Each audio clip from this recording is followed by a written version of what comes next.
waktu itu kan titik terendah aku kan. Iya. Saya butuh orang-orang yang bisa support gitu loh. Bukan Oke. kasih support ke akunya, bukan kasih support ke media gitu. Katanya nangis-nangis kemarin ya. Betul? Buat apa?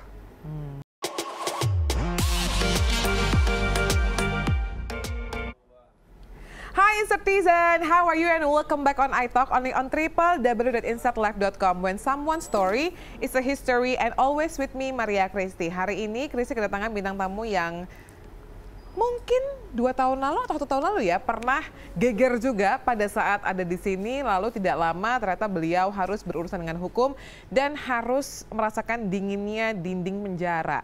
Dan puji syukur kepada Tuhan Yang Maha Esa, akhirnya di akhir 2024 ini setelah kemarin kita sempat mengundang Mak Vera untuk memberikan klarifikasi, akhirnya beliau sudah kembali bebas dan juga sudah menghiasi layar timeline sosial media kita. So please welcome on studio the one and only Om Polos! Lo kesini itu 2022 ya, bener ya? 2022 kalau nggak salah ya. 2022, Yeah. which is 2 tahun lalu, betul. Lalu 2023, something happen. Shit happens. Ya, Yep. it's live. Dan 2024, puji syukur pada Tuhan. Yeah. Kalau puji Tuhan, lo bisa bebas. So, Thank you. karena waktu kita sedikit, I'm really sorry. Gue Okay. akan langsung tanya aja. What happened pada saat lo harus ditangkap?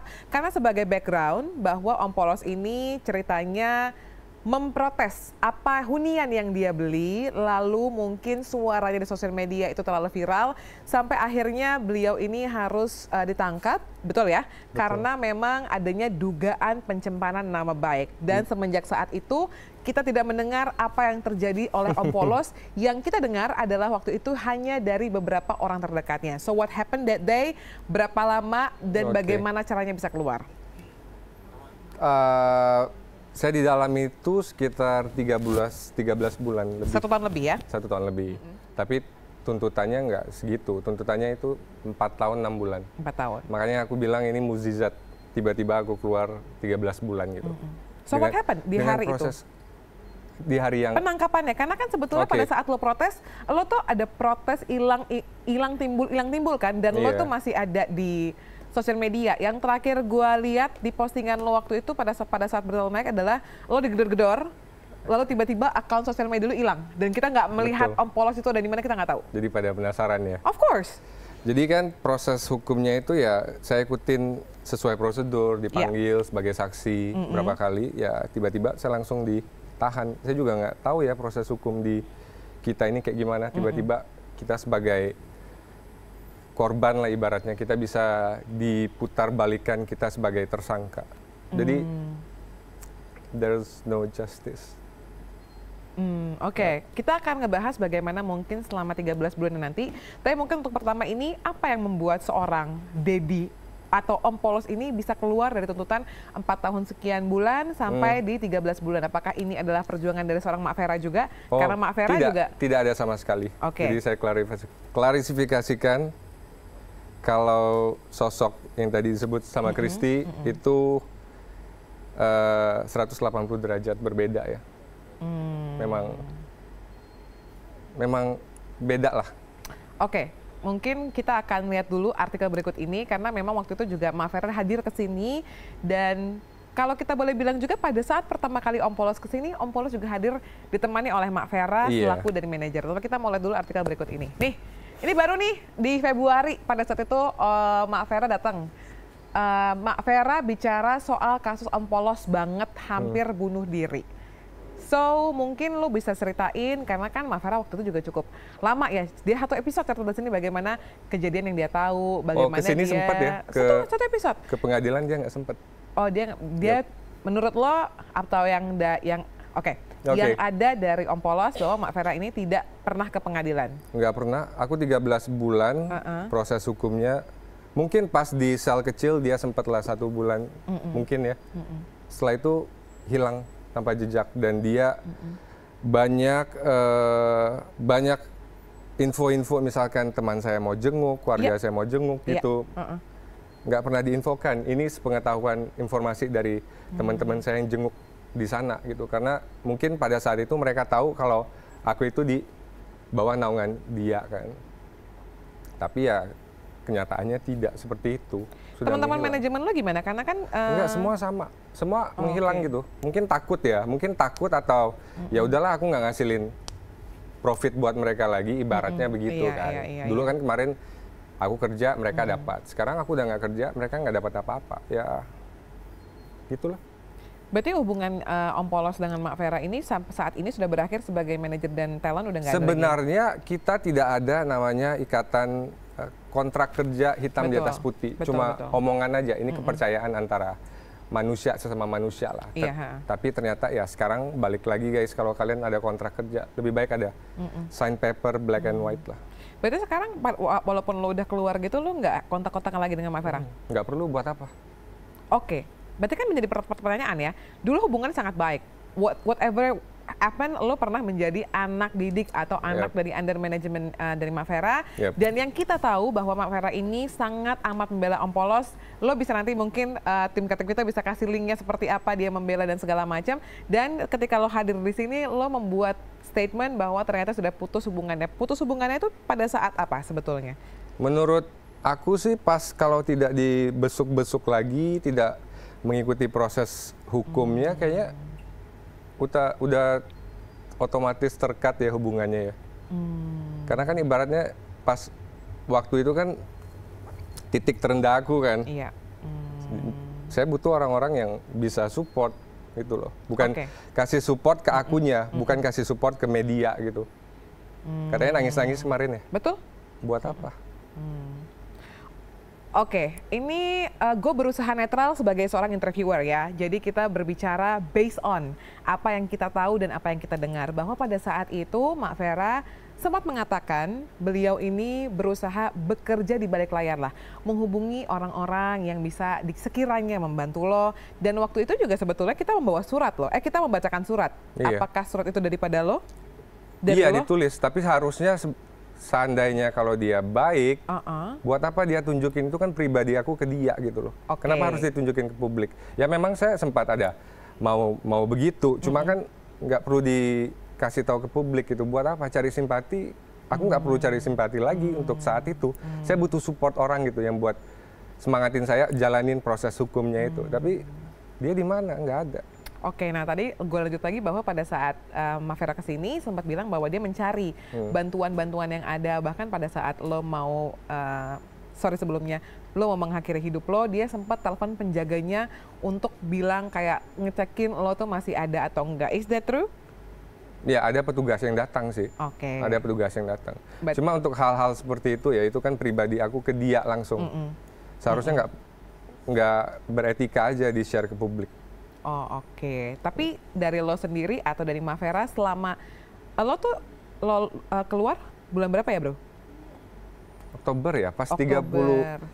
30. Oke, berarti kan masih belum sebulan, Say. Ini aja belum 30 November. Iya, Oktober. Oke, selama sebulan ini lo keluar gitu sempat nggak mungkin ada say hi, at least atau ngabarin Bu Vera atau Mak Vera gue udah keluar gitu, sempat ada nggak? No. Never happen. Never happen ya dari kedua belah pihak ya. Oke, nah sekarang gue mau melihat juga setelah sekarang lo sudah keluar dan cukup menghilang ya. Orang bertanya-tanya bagaimana kehidupan lo di sana karena mungkin di sosial media yang ada di FYP kita tuh pada saat mungkin lo di sana, gue nggak tahu ya itu bener apa enggak, mungkin dari orang yang jenguk dan segala macam. So can you tell us more about your life pada saat menjalani masa hukuman? Di penjara mungkin ya, pada penasaran kali ya. Betul. Di penjara sih aku fine-fine aja, nggak ada perlakuan yang kurang menyenangkan. Memang kehidupannya ya kita yang sebelumnya hidupnya kita bisa kemana-mana, sekarang dikurung di satu sel begitu dengan banyak orang. Aku bisa jalanin itu semua karena aku selalu berpikir positif. Di sana yang negatif banyak. Cuma karena aku memang orangnya mindsetnya ya udah jalanin saja, nanti ada sesuatu indah dari Tuhan atas kejadian ini. Tapi the lowest momennya pada saat membunuh diri itu kenapa dan akhirnya lo bisa survive gimana? Karena gini, itu adanya kata-kata begitu itu masih awal, sekitar 1 bulan, 2 bulan. Jadi masih shock gitu. Ibaratnya aku ngelakuin apa gitu ya, kok bisa sampai masuk sini. Tapi di flashback lagi ya mungkin ini teguran dari Tuhan, mungkin untuk supaya aku jadi pribadi yang lebih baik atau kayak gimana. Ya udah aku jalanin. Setelah itu ya semakin tegar aja. Dan di sana pun di dalam penjara itu nggak semuanya jahat, Kristi. Ada ribuan orang di sana. Aku juga mingle sama mereka kan. Kita sharing kasusnya apa. Oh, kasusnya ini. Ternyata banyak juga yang di penjara itu masuk bukan karena kesalahan mereka, dengan beberapa faktor gitu.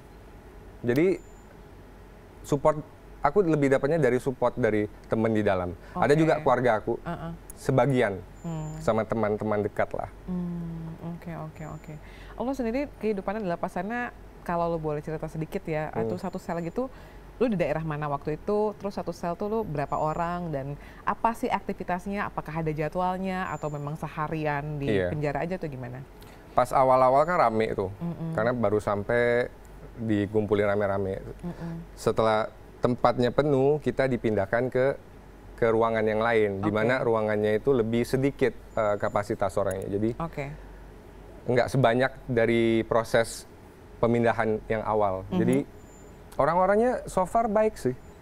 So far baik, karena mungkin ada beberapa juga yang kayak sipirnya, mereka ngikutin kasus aku juga. Pas aku masuk itu mereka kenal, om gimana ini. Oh, saya ngikutin juga kasusnya. Mereka juga say strong aja mereka bilang. Karena pas di persidangan pun ada beberapa jaksanya, bukan jaksa yang ngakimin aku ya, jaksa lain. Dia juga ngikutin, dia cuma bilang ya mungkin ini cobaan, jalanin aja gitu. Mungkin kalau kita ngebahas seputar hukumnya terlalu rumit ya, jadi mungkin kita nggak akan bahas ke sana, tapi apa yang akhirnya paling lo rasakan selama 13 bulan lo harus mengalami masa pencobaan yang sungguh berat sih, karena berat kan maksudnya lo belum pernah maksudnya lo hidup seperti orang normal. Lo punya quote unquote kebebasan, lo bisa bekerja, lo bisa kemana-mana, dan ketika itu shutdownnya tuh langsung dalam waktu yang cukup singkat dan cepat banget, dan kasus lo itu adalah kasus yang membuat kita bertanya-tanya, karena sebagai customer ya mungkin lo pasti ada salah lah, terlalu loud dan segala macam, tapi kayak wow, it's so surprise lo yang dari hari-hari itu menghiasi layar timeline kita tiba-tiba shutdown, hilang, dan semua sosial media panik gitu waktu itu. Selama 13 bulan itu yang aku pelajarin ya, dari momen-momen terendah itu kita bisa tahu orang yang tulus sama kita itu siapa. Lebih ke situ sih. Untuk masalah saya kuat ngalamin menjalani itu semua, ya balik lagi ada orang-orang di dalam sesama tahanan yang saling support. Aku support dia, dia support aku. Kita support bareng-bareng gitu.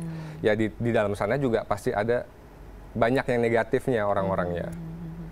Ya caranya ya kita jangan berkumpul sama yang negatif, kita berkumpulnya sama yang positif. Lo sempat mengalami pembulian nggak? Mungkin kan di sana kan banyak-banyak. Nggak ada, sama sekali. Aku itu nggak pernah dapat bulian dari petugas, dari sesama tahanan, nggak ada. Kita semuanya baik-baik. Baik banget. Kita jadi teman gitu jadi. So what happened? Dari yang lo tahu bahwa perkembangan kasus lo 4 tahun sekian bulan, lalu tiba-tiba lo tahu kapan bahwa lo tuh mendapatkan pengurangan atau pembebasan, atau mungkin lo benar-benar baru tahu the day. The day. Terus hari itu lo bingung nggak? Karena kan bingung, aku sempat karena proses hukumnya rumit banget. Aku nggak bisa jelasin. Tapi pokoknya rumit. Sedikit mengenai proses hukumnya. Terakhir putusan yang lo dapet itu apa sebetulnya? 2,6. Apa tuh? 2 tahun 6 bulan. Oh, terakhirnya itu 2 tahun 6 bulan? Dengan dendanya 300 juta kalau nggak salah, saya didenda kan. Dan sebetulnya tuduhan atau pasal yang dikenakan di lo adalah pasal apa? Pasal yang dikenakan banyak banget, tapi nggak masuk semua. Jadi aku itu dimasukin, sorry. Nggak apa-apa. Aku dimasukin pasal pemberitaan hoax, penyebaran pemberitaan hoax. Penyebaran hoax ya. Ya, bukan ITE. Pokoknya kategorinya hoax gitu. Aku ngomong palsu gitu. Terus the day pada saat itu, welcome, dipanggil nih, Bapak Dedi. Mau minum dulu Pak Dedi, mungkin haus ya Pak Dedi, nggak masalah.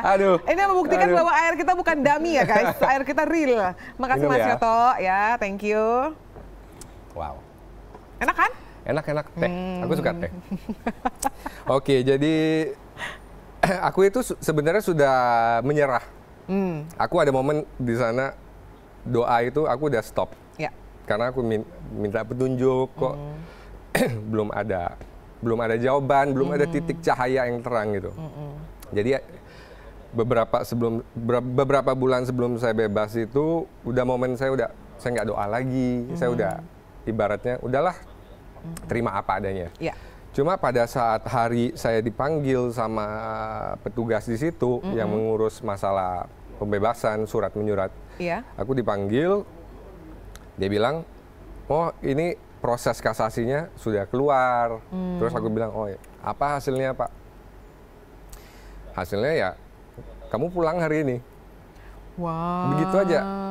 Langsung ngomong begitu. Karena proses hukum kalau kita mau bebas itu pasti mereka akan info kita beberapa minggu sebelum atau beberapa hari sebelum. Karena udah ada hitungannya kan, ada pembebasan bersyarat dan segala macam. Tapi punya aku itu ya memang on the spot gitu, Kristi. Jadi kayak mukjizat gitu. Aku juga nggak nyangka. Jadi lo benar-benar dikasih tahu paginya? Siangnya. Siangnya. Ya udah langsung disuruh packing. Kan di sana kita juga ada baju kan. Oh iya pasti dong. Ada perlengkapan mandi segala macam.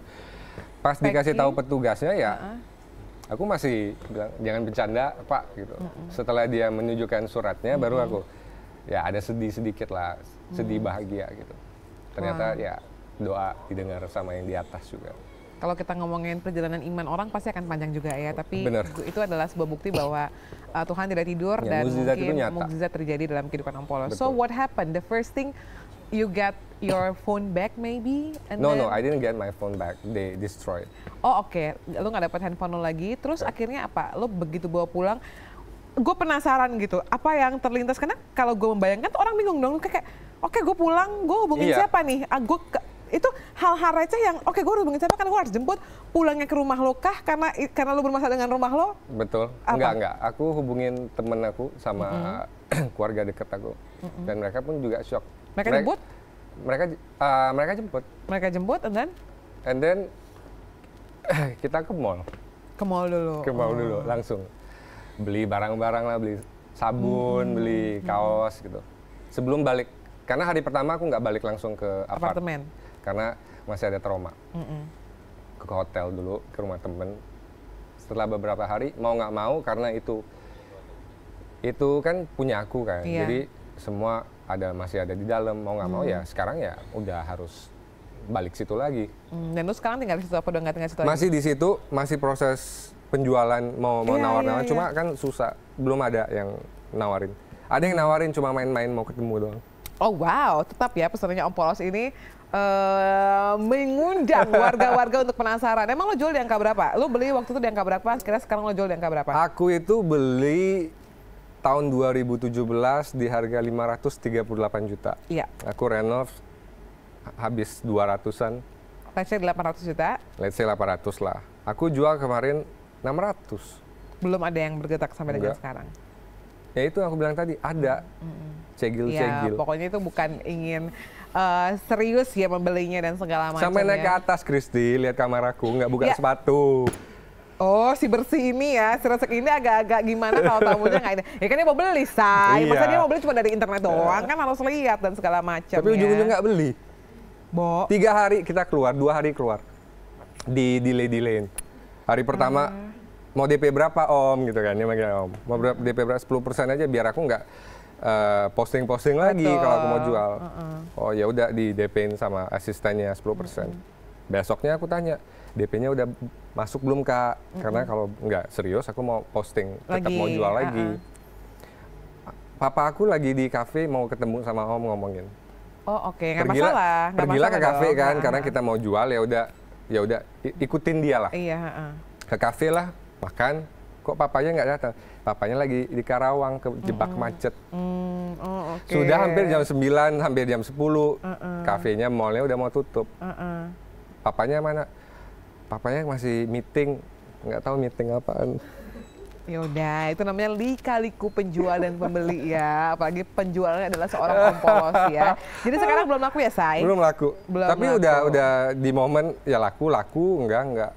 Mungkin rezekinya beli rumah yang lain.